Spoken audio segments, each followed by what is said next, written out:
Hi, I wish I could be there tonight to rage for justice. Unfortunately, I'm filming a movie in New Mexico. I have known Harvey Rosenfield for many years, but it wasn't until after my wife Kimberly and I faced the most frightening days of our lives that we understood what he does for a living. As many of you already know, our twin newborn babies received a potentially fatal dose of a blood-thinning drug last year. Miraculously, they both pulled through. Not long after, Harvey sent us a copy of his book about medical negligence, Silent Violence, Silent Death. The book helped open our eyes to the fact that the overdose of heparin delivered in a hospital was an accident waiting to happen. Up to 100,000 U.S. patients die every year because of medical errors in hospitals alone. It's a toll we would never tolerate in aviation, the equivalent of one airline crashing every single day.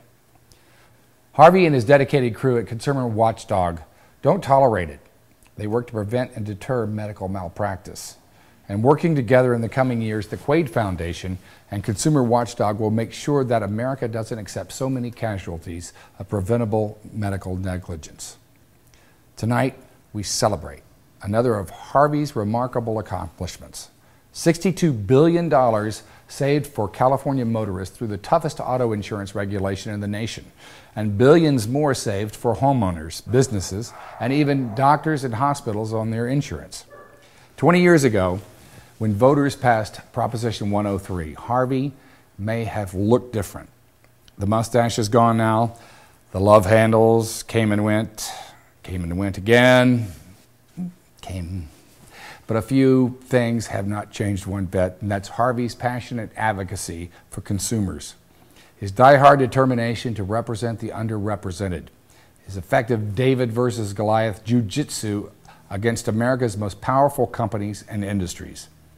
Harvey, congratulations on delivering so much for California consumers, and thank you for showing us all that the good guys can win, and not just in the movies.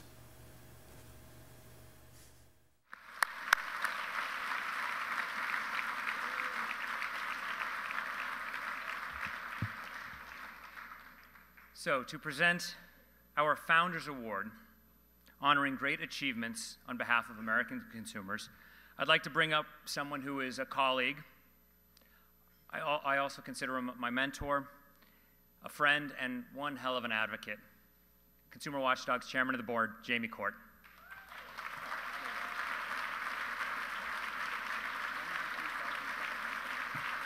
$90.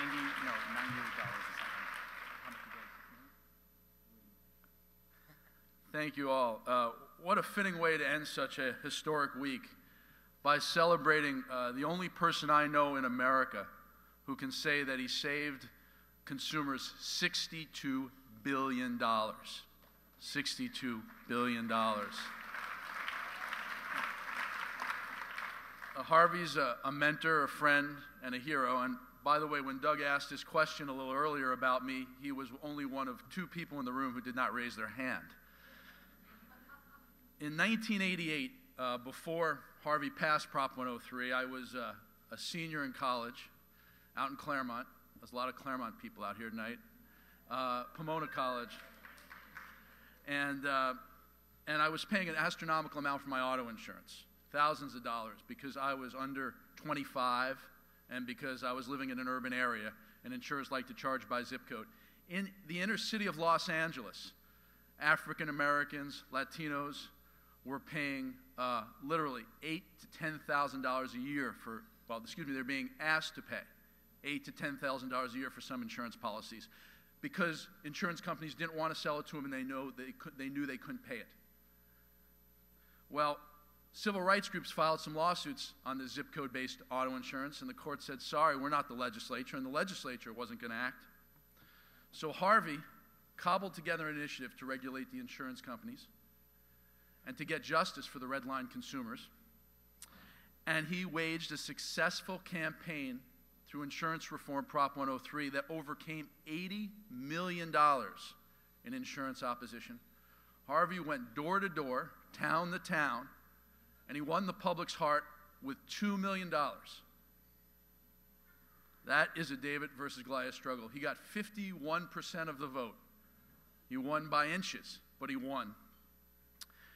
Harvey didn't just save motorists $62 billion, and that figure, by the way, comes from a Consumer Federation of America report issued just this last week.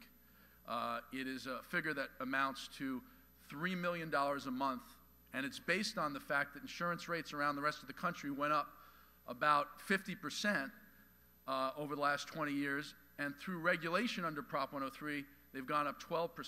Before Prop 103, they were going up 12% a year.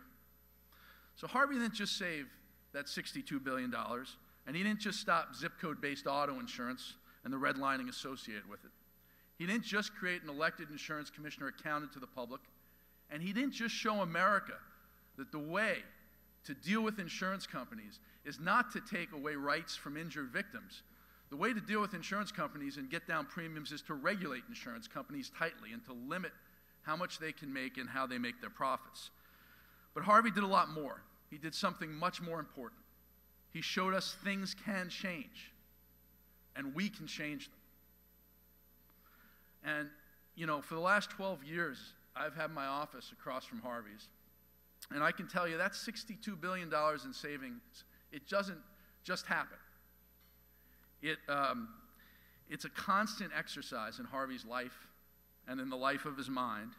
And if you sat where I do every day and you heard Harvey on the phone through the walls, through the door, you'd know that in alternating pitches of charm and rage, every day that $62 billion happens and ticks up as the meters you saw while you're eating dinner to $63 billion in a couple of years, because Harvey cajoles the insurance commissioner. He educates the department staff. He infuriates our enemies.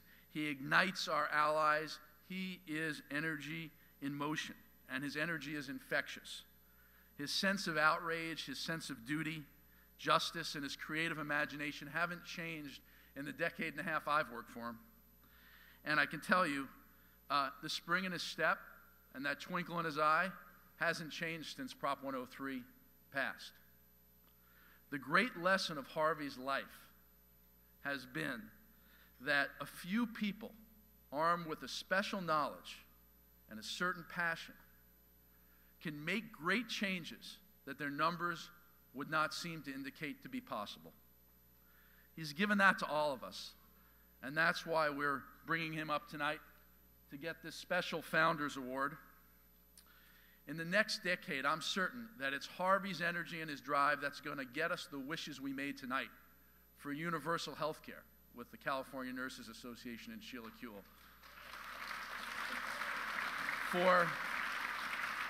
For patient safety with Dennis Quaid. And if you saw Dennis Quaid testify this week in Congress, how many people saw that?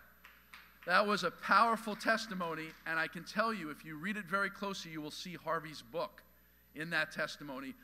It was a very influential document for Dennis Quaid, and I think working together, patient safety will change in our decade because of Harvey. So let me bring up a man who's not only saved us a lot of money, who's not only put a lot of money in our pockets, but he's put the spirit of change in our heart. So here, Harvey Rosenfield is our Founders Award.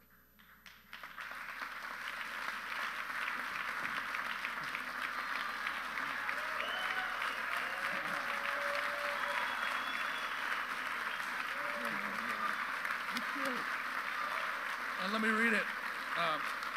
This one's a pretty simple one. California.